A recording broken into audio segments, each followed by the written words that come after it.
Assalamualaikum warahmatullahi wabarakatuh dan salam sejahtera. Terima kasih banyak kerana sudi datang untuk menonton video saya pada hari ini.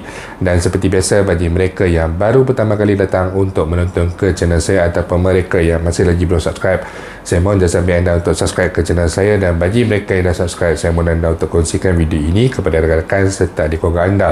Semoga apa yang saya nak kongsikan sedikit pada hari ini adalah satu perkongsian yang bermanfaat untuk kita semua, insyaAllah. Okey, jadi selepas 4 hari, hari ini kita berjumpa semula atas perkara yang tidak dapat dielakkan. Okey, jadi hari ini adalah hari untuk pembentangan bajet yang mana yang dijangka akan berlaku pada petang ini di Dewan Parlimen.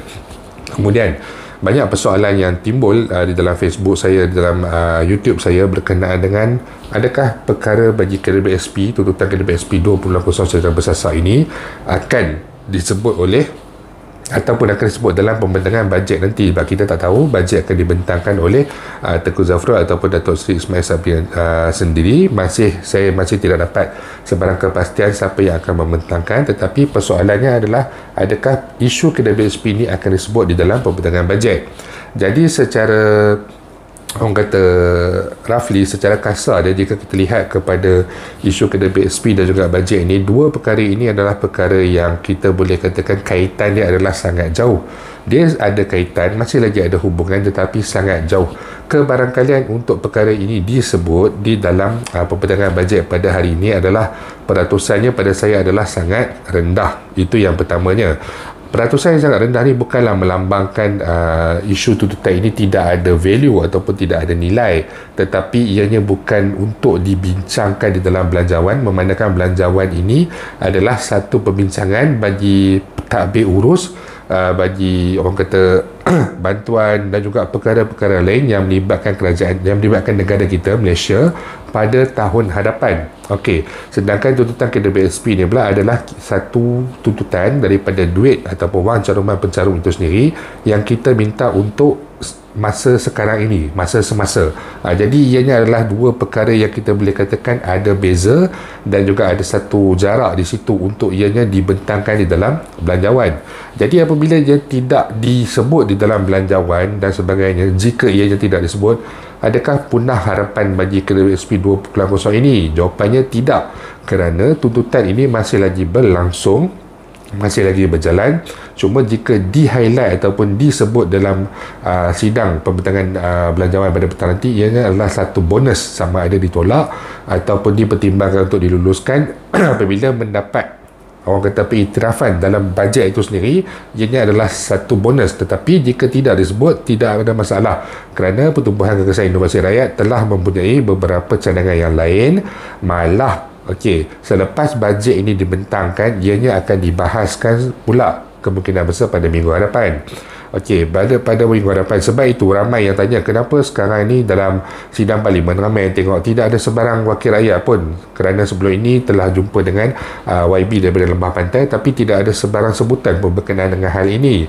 Selalunya perkara ini, apa yang kita telah jumpa dengan wakil rakyat sebelum ini, akan disebut, akan ditanya selepas pembentangan bajet itu nanti, kerana kita perlu beri laluan dulu kepada pembentangan bajet. Selepas bajet dibentangkan dan untuk mendapat persetujuan daripada semua ahli parlimen 220 orang yang tinggal sekarang ini, waktu itulah akan ada sebarang counter offer, counter attack dan sebagainya di dalam parlimen.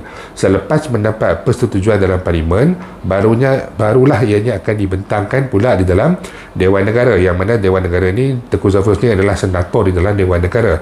Jadi perkara ini akan disebut insyaAllah sebanyak 2 kali, kemungkinan besar pada sidang parlimen yang akan berlangsung pada minggu hadapan selepas pembentangan bajet, dan kemudian akan di-counter semula oleh Datuk Senator Razali yang sebelum ini telah menyatakan bahawa tuntutan ini ada nilainya, ada value-nya. Jadi beliau telah pun orang kata mengusahakan sesuatu untuk mendapat kebenaran speaker pada sidang Dewan Negara nanti selepas pembentangan bajet dan bajet diluluskan di Dewan Rakyat, di Parlimen nanti. Jadi Dewan Negara pula akan bersidang untuk memperhalusi bajet ini, dan pada waktu itu Senator Datuk Razali juga akan menyuarakan berkenaan dengan isu tuntutan ini. Malah isu tuntutan bagi KDBSP ini telah pun mendapat perhatian daripada media massa ataupun media-media rasmi sekarang ini. Kalau dulu mungkin kita dapat liputan daripada media yang kurang rasmi ataupun media yang baru naik dan sebagainya, tetapi sekarang ni kita dapat perhatian daripada media arus perdana. Malah ada dua pakar ekonomi telah memberikan respon yang saya baca sebelum ini. Yang pertamanya bersetuju tentang pengeluaran secara bersasar ini, ada value, ada nilainya, ada orang kata kepentingan untuk dilaksanakan secepat mungkin. Dan yang kedua adalah pendapat yang kurang bersetuju dengan isu tuntutan kredit PSP ini, yang mana beliau menyatakan bahawa, pakar ekonomi tersebut menyatakan bahawa pengeluaran ini dia tidak akan memanfaatkan kepada golongan B40, tetapi dianya akan memanfaatkan kepada golongan M40 dan juga T20. Bagi pendapat yang sedemikian, saya menyatakan bahawa tuntutan asas Pertubuhan Gagasan Inovasi Rakyat adalah secara bersasar, memfokuskan golongan-golongan tertentu, tetapi tidak bermaksud M40 dan juga T20 ini tidak terjejas. Mungkin ada yang dah mengalami penurunan daripada T20 menjadi M40, tetapi mengalami kesan ataupun impak negatif daripada pandemik, daripada PKP, ekonomi dan sebagainya, yang menyebabkan mereka ini juga memerlukan wang caruman kredit PSP mereka. Dan kemungkinan besar kalau T20 ini, mungkin wang caruman mereka ini dah mencapai pada satu nilai ataupun satu tahap ataupun satu jumlah yang apabila mereka bersara kelak, mereka orang kata boleh survive sehingga kepada hari tua mereka dengan agak selesa. Jadi jika dibenarkan untuk pengeluaran kepada M40 ataupun manfaatkan M40 ataupun T20, pada saya tidak ada sebarang masalah, kerana ke mana lagi hala tuju mereka ini untuk menyelesaikan krisis ataupun masalah kewangan yang mereka hadapi. Takkanlah pakar ekonomi tersebut hendak memberikan satu solusi kepada mereka ini dengan membuat pinjaman. Takkan nak pinjam bank, takkan nak pinjam alur dan sebagainya. Kalau kata mereka ini ada caruman yang mencukupi, yang selesa, benarkan mereka untuk keluarkan pada 1% ataupun pada satu kadar tertentu. Tidak semestinya kita tuntutan asas PJR adalah bagi memfokuskan golongan B40. Tetapi kalau kerajaan bertindak ataupun mempertimbangkan dengan lebih wajar, tidak ada masalah untuk beri kepada M40 atau T20, sebab ini adalah wang caruman mereka sendiri. Mereka lah yang akan mencorakkan dan tahu kegunaan wang tersebut untuk memulihkan semula keadaan ekonomi diri mereka ini sendiri. Jadi untuk pakar ekonomi yang tidak setuju, pandangan-pandangan yang risau, tak dapat membantu dan sebagainya, itu bukan satu masalah yang anda perlu fikirkan. Itu biar, kalau kerajaan setuju berikan, biarlah ianya memanfaatkan juga semua golongan. Yang pertama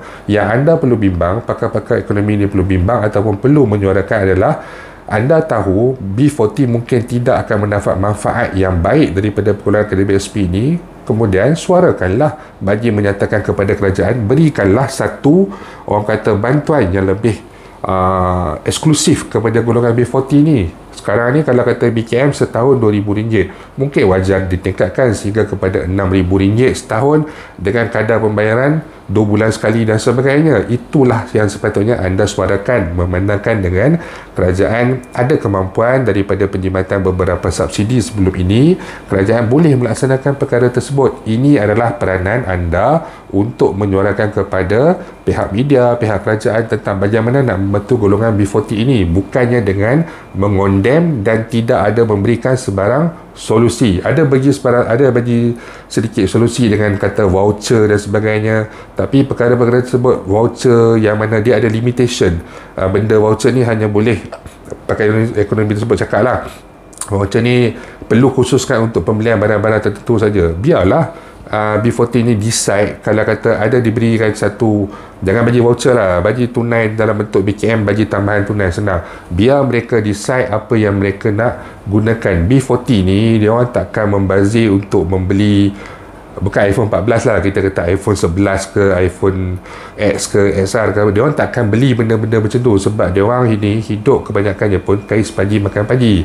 Jadi dia orang tahu apa barang keperluan, dan untuk membezakan dengan kehendak mereka akan memenuhi keperluan mereka terlebih dahulu, berbanding dengan apa yang orang-orang pakai ekonomi ni dia risau sampai nak limitkan voucher ni hanya boleh guna dekat mall-mall tertentu ni saja untuk beli barang-barang tertentu ni saja. Barang-barang tertentu ni kadang-kadang tidak memberikan manfaat ataupun keperluan. Contohnya kalau dia kata kena beli minuman jenis brand M ni saja. Okey, mungkin isi rumah tu tak minum minuman tersebut, dia perlukan minuman lain, mungkin dia perlukan susu untuk tulang dan sebagainya, untuk anak-anak kecil dan sebagainya, tak kisahlah susu yang jenis family ke, spesifik untuk warga emas dan sebagainya. Jadi apabila pakai ekonomi cadang wujud bantuan baru tapi beri dalam bentuk voucher khusus untuk perkara-perkara tertentu, ini adalah salah satu pandangan yang lagi lemah pada saya untuk disuarakan kepada pihak media dan pada pihak kerajaan. Jadi itu saja yang saya nak kongsikan sedikit pada hari ini. InsyaAllah kita tunggu petang ini, kita tengok apa yang akan berlaku,